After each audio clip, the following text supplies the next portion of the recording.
죄악과 심판에 대한 경고의 말씀입니다. 그런데 앞서 하나님께서는 이스라엘을 치료하시고 회복시키시겠다 말씀하셨습니다. 그런데 이로 인해서 오히려 이스라엘의 죄악이 만천하에 드러나게 된 것입니다.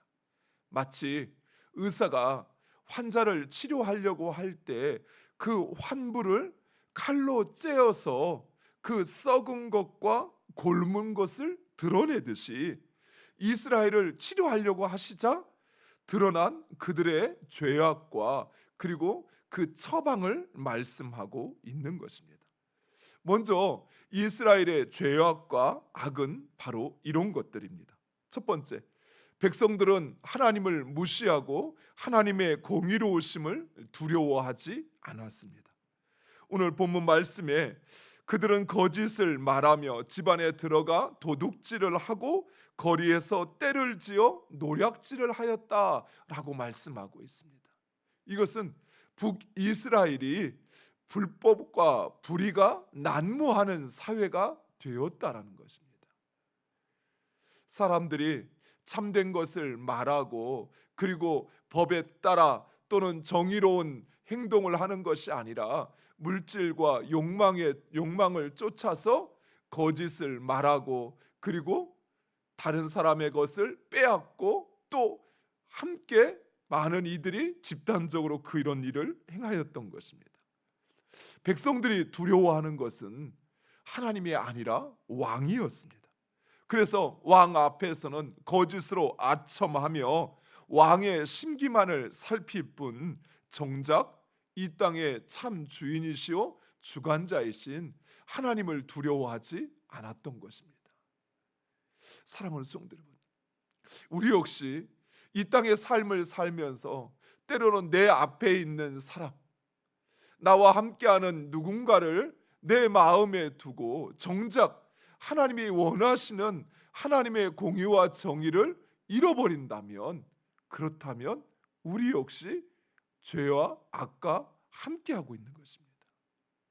두 번째로, 백성의 지도자들은 계속해서 반역을 모의하며 왕은 그들의 손을 붙잡았다라고 이야기합니다.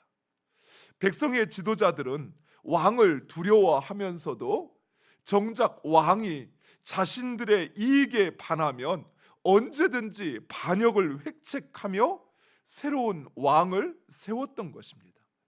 실제로 북이스라엘은 반역과 배반의 역사라고 해도 과언이 아닐 만큼 쿠데타와 반역으로 인해서 왕의 가문이 끊임없이 바뀌었습니다. 유다는 다윗의 후손이 그래도 왕의 자리를 이어갔다고 한다면 북이스라엘은 끊임없이 반역에 의해서 그 왕이 자리에서 내려오고 또 새로 세워지고 하는 일이 반복되었던 것입니다. 이러는 가운데 지도자들은 한 번도 하나님의 뜻을 묻거나 그 뜻을 알려고 노력하지 않았습니다. 그들은 오직 인간적인 생각과 욕망을 따라 반역을 계략하며 음모를 꾸미었던 것입니다. 오늘 본문 4절과 6절에 이런 이들의 마치 화덕 같았다라고 이야기하고 있습니다. 뜨거운 화덕과 같이 항상 욕망과 교만한 생각으로 가득 차 있었던 것입니다. 사랑하는 성도 여러분, 시편 1편에 보면 복 있는 사람은 죄인의 길에 서지 아니하고 오만한 자의 자리에 앉지 아니하며 악인들의 꾀를 따르지 않는다라고 말씀하고 있습니다. 사랑하는 성도 여러분, 우리는 과연 하나님의 뜻을 묻고 그리고 그 하나님의 뜻을 알려고 노력하고 있습니까? 아니면 죄인의 길에 서 있지는 않습니까?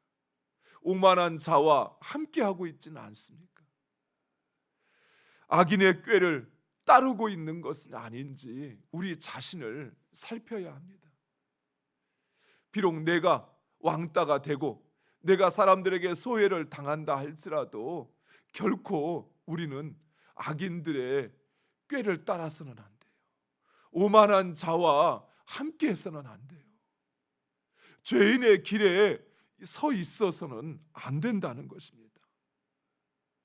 우리는 오히려 나를 가정에서, 교회에서, 그리고 직장에서 아버지로, 어머니로, 목사로, 장로로, 권사로, 또 집사로, 그리고 하나님께서 나에게 부여하신 그 지위를 따라 하나님의 뜻을 찾고 하나님의 권위를 인정하고 그 뜻을 행하여야 한다는 것이에요. 마치 그 자리가 본래 처음부터 내 자리였던 것처럼, 내가 노력해서 내가 수고해서 얻은 것처럼 내 생각과 또 세상의 욕망에 가득 찬다면 그 자리는 언제든 잃어버릴 수 있어요. 결코 그것이 영원히 나의 것이 될 수 있는 것이 아니라는 것입니다. 무엇보다도 나를 그 자리에 세우신 분은 사람이 아니에요. 내가 아니에요. 하나님이셔요. 우리는 그 하나님의 주인 되심을 인정해야 돼요. 그것은 곧 그 하나님의 뜻을 따라 감당해야 한다는 것입니다. 세 번째, 이스라엘은 무분별한 혼합주의로 인해 그만 그 힘을 잃어버리고 말았습니다. 하나님은 이스라엘이 하나님의 백성으로 하나님의 나라의 정체성을 지키며 살아가기를 원하셨습니다. 그래서 그 이스라엘을 통해서 온 세상을 변화시키고자 하셨던 것입니다. 그러나 이스라엘은 사람이 세운 다른 나라와 연합하기 시작했습니다.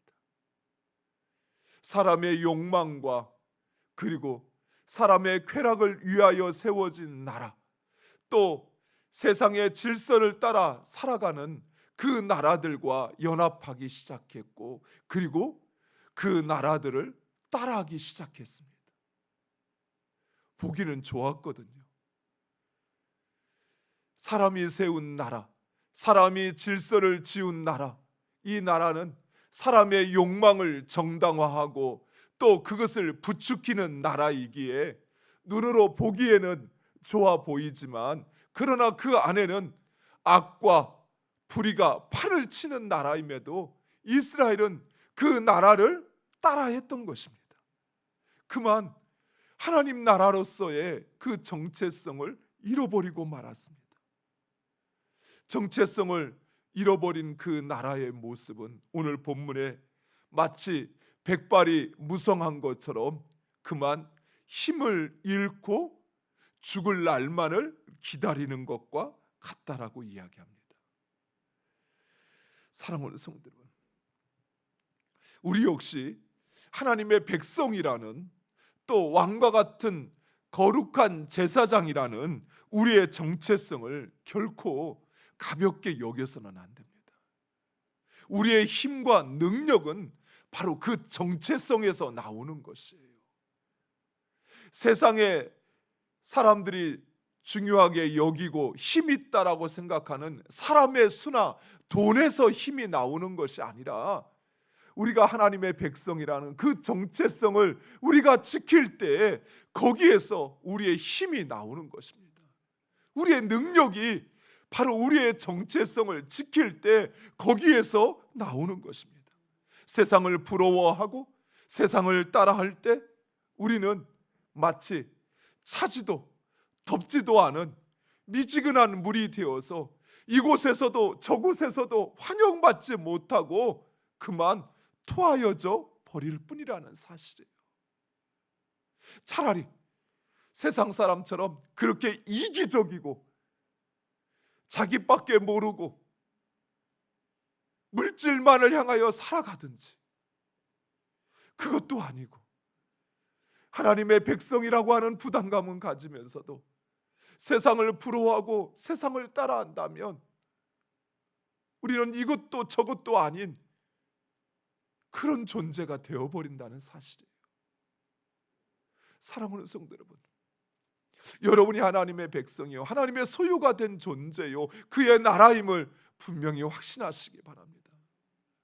결코 여러분의 그 지위와 여러분의 그 정체성을 세상의 것과 바꾸지 마셔요. 세상의 것, 그것은 힘이 있어 보이지만 그건 아무것도 아니에요. 왜요? 그것의 주인은 하나님이시기 때문에 그래요. 그들의 것도, 그들이 평생 가지고 있을 수 있는 것도 아니라는 것입니다. 마지막으로 오늘 본문의 이스라엘 백성들은 13절과 14절에 보면 화 있을진저 그들은 나를 떠나 그릇 같음이라 패망할진저 그들이 내게 범죄하였습니다. 내가 그들을 건져주려 했으나 그들은 나를 거슬러 거짓말을 말하고 성심으로 나를 부르지 아니하였으며 오직 참 침상에서 슬피 부르짖으며 곡식과 새 포도주로 말미암아 모이며 나를 거역하였도다 라고 이야기합니다. 이 말은 이스라엘의 회개는 참 회개가 아니었어요. 그들이 탄식하는 것은 그들이 하나님의 백성으로서 그 지위를 잃어버리며 탄식한 것이 아니라 그저 곡식과 포도주 때문에 탄식하고 있었다는 것입니다. 사랑하는 성도 여러분, 우리가 회개해야 할 것은 우리가 누렸던 그 부귀와 그 힘을 다 잃어버렸기 때문에 회개하는 것이 아니에요. 우리가 회개해야 될 것은 바로 우리의 삶의 주인이신 하나님, 그 하나님의 주인 되심을 잃어버린 것을 회개해야 하는 것입니다. 우리가 회개해야 하는 것은 우리의 삶이 궁핍해서가 아니라 우리가 그 하나님을 멀리 떠났다는 사실, 그것으로 인해서 회개해야 되는 것이. 우리가 탄식해야 될 것은 내 손에 쥐어진 것이 다 빠져나가서 이제 남은 것이 별로 없는 것을 탄식해야 될 것이 아니라 내가 하나님의 백성임에도 하나님의 백성으로 살아가지 못하는 것, 그것을 탄식해야 하는 것입니다. 마지막으로 하나님은 이런 죄에 대한 처방으로 그들이 의지하였던 그것의 칼에 엎드려지며 애굽의 조롱거리가 되게 하시겠다라고 말씀하십니다. 하나님은 이스라엘을 도와주려고 하셨습니다. 그러나 이스라엘은 그 하나님의 도움을 거절하고 힘 있어 보이는 예굽을, 능력 있어 보이는 아수르를, 바벨론을 의지하였던 것입니다. 그 결과 그들이 의지하였던 아수르와 바벨론으로부터 버림을 받고 예굽의 조롱거리가 될 뿐이다 라고 말씀하십니다. 사랑하는 성도 여러분, 우리 하나님께서 팔이 짧아서 우리를 구원하지 못하실까요? 힘이 없어서, 또 그 사랑이 없어서, 그래서 우리의 이 고통과 우리의 이 아픔을, 우리의 고난을 외면하실까요? 아니요.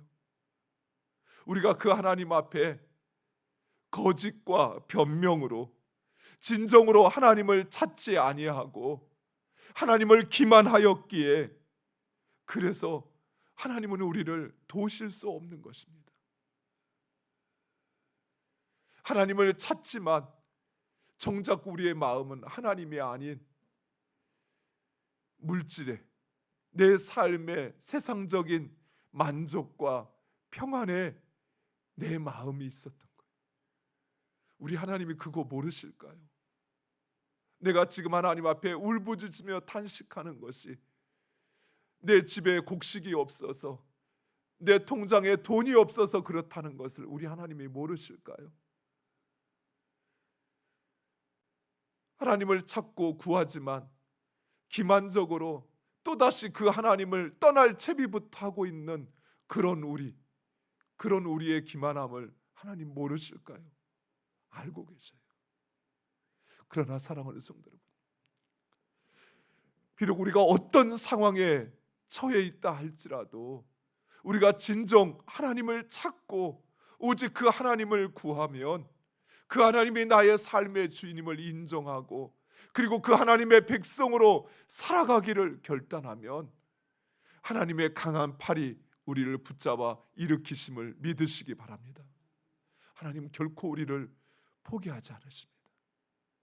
오직 그 하나님을 찾고 그리고 그 하나님의 뜻 가운데 살아가는 우리 모두가 되기를 간절히 축원드립니다. 기도하겠습니다. 아버지 하나님 감사합니다.